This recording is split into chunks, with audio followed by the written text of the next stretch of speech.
कपडे आणलं हो शेवाय टाकताय का कसं आहे तुम्ही म्हणत असाल आमच्या फॅमिलीमध्ये आई वडील का नसतं तर आमच्या वडिलांचं असं आहे आमच्या वडिलांच्या थोडं डोक्यावर परिणाम झालेला आहे तर ते त्यांना असं घरात जेवण वगैरे दिलं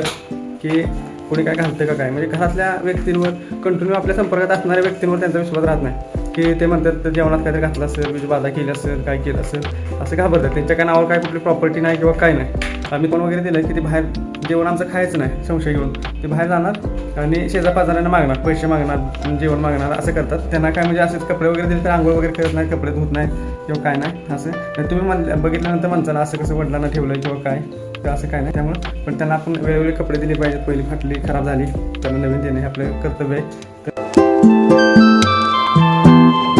बाबा होय मित्रांनो बाबा घरी नाही तर इकडे तिकडे कुठं फिरत असतात ते तर आपण शोधूया त्यांना इकडे कुठं मित्रांनो या झाडाखाली असतात बाबा इथं बघा इकडे बसलेत असतात की मित्रांनो तानूची चप्पल पडल्या बघा तानू चप्पल पडली मित्रांनो चॅनलवर नवीन असाल तर चॅनलला सबस्क्राईब करा फिरा मी येतो चालत होय चालत येतो चालेल येत आहे कपडे आणले होते तुम्हाला कपडे आणले कसली नवीन हो शेवाय टाकताय का टाकायचं तुम्ही टाका की तुमच्या मापाईला येतो पैसे मी देतो की परत